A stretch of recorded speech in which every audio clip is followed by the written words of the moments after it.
without taking any further time, now let me request the Honorable Minister to be by capacity to leadership.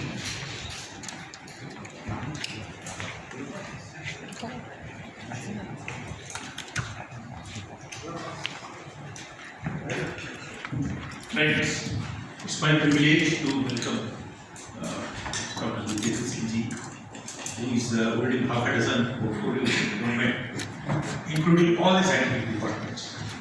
And also welcome Adil Bhai Sahab. And this is his second visit. He was here about a month ago. And on a very important function. I mean, his program is so tight, I don't know how he manages to do the good thing. Now, the scientist program is not entirely new to us. We have been having these programs right from 2006. The Department of Science and Technology, then Space Department, DRDO, and then to the extent, Geological Survey of India, and ISRO. They have been sending their scientists here. And we have a specifically one program called Program for Women Scientists. So, just been a very, very popular program here. But with the addition of the Capacity Building Commission, I am sure there is going to be a sea change in the entire this one. Much better inputs from guest lecturers and all that. And then good quality of science leaders would also participate in this. As somebody has said, the bureaucracy IAS fellows have to specialize, from the generalist mode into the specialist mode. Whereas the scientists, from their specialist mode, as they grow, they should become leaders. They should become leaders of the industry, of the nature of. Maybe extract integration with the private industry, so on and so forth. But this is unique in the sense that this is an extended integration. We are integrating the administrative skills with the scientific background, or the other way around.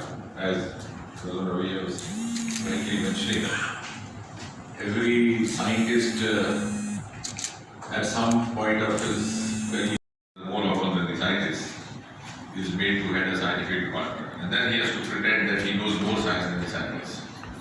Like if he becomes health secretary by default, he has to actually make others convinced that he can write a better prescription than a doctor. So that mismatch also happens because we are not through institutionalized. And of course, I am glad that, as I was mentioning, that this institute has been carrying it out for quite a few years, and now we are also giving a more institutionalized form by involving the government of India, EST in a bigger way. But the realization of this requirement was there even in the green times. And I vividly recall that the first set of the regional engineering colleges was set up after the first 5-year plan, I think 1955. We essentially had a Department of Humanities in each of those engineering colleges, which are now known as the IITs. So also in the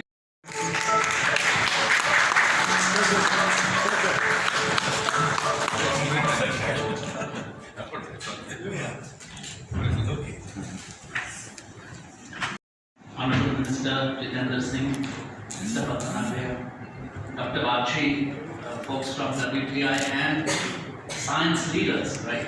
That's the training program, isn't it? Leadership for Science. So I'm looking forward to addressing you because it's such an interesting time in everyone's lives. So let me give you a little background, and then maybe I'll give you 2 challenges. Right? You didn't think this would be any homework assignment, but why not? So first, as Honorable Minister talked about 2047, the goal is for India to become a middle-income country and a leader in science. Right? That's a very important part of our vision going forward. To be a leader in science is not just that we have great science that nobody knows about, but that we have great science that is converted to something that is good for the individual and for society. And we've had a lot in India, and especially recently, we've become accustomed to doing things that no one has done. In stamped in those restaurants. Just a small instance of how better insights and pattern in observation on some change from data can help those who really need.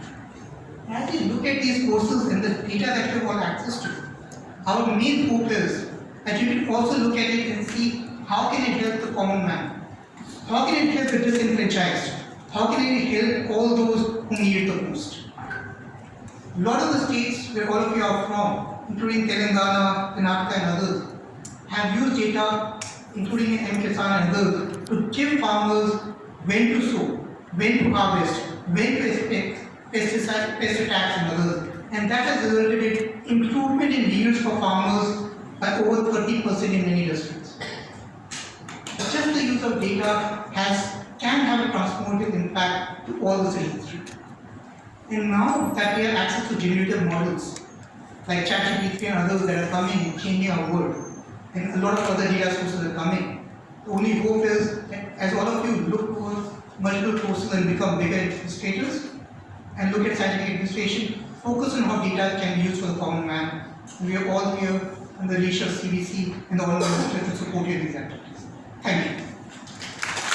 I request Dr. Mitra to deliver a vote of thanks.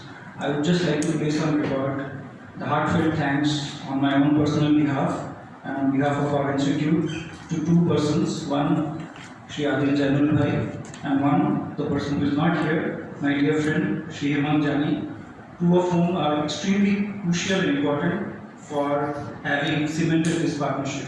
I thank them wholeheartedly.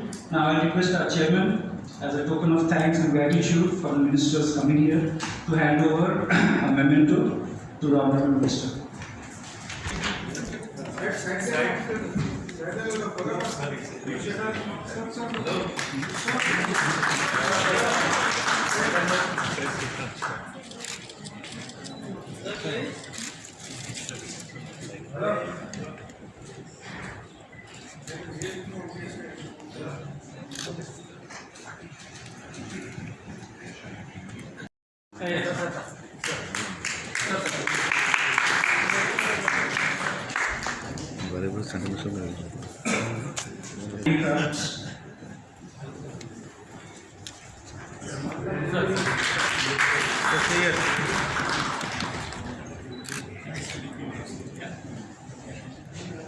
Thank you very much, sir. Now I request. Being actually a guiding light for all of us.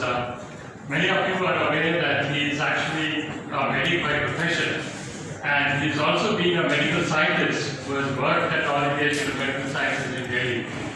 So he is really one who is constantly thinking of empowering the citizens, the scientists and technologists of the country, because today's requirement and demands of the society from the scientists and technologists is changing very rapidly, and therefore the SNT community has also to change with that. And for making this change, we need to do these type of leadership programs.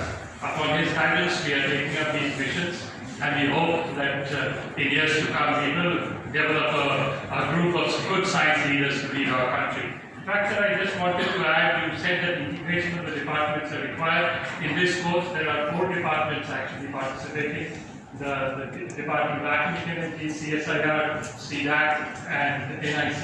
And we will be revising courses as this integration continues to happen across. Because as you rightly said, the left hand doesn't know what the right hand does. And this is important for us to have an integration across. Collaboration and partnerships is what led to what we could do to fight COVID.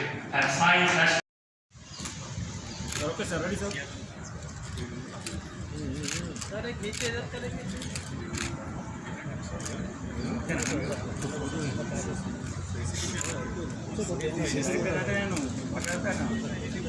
Okay, ready, sir.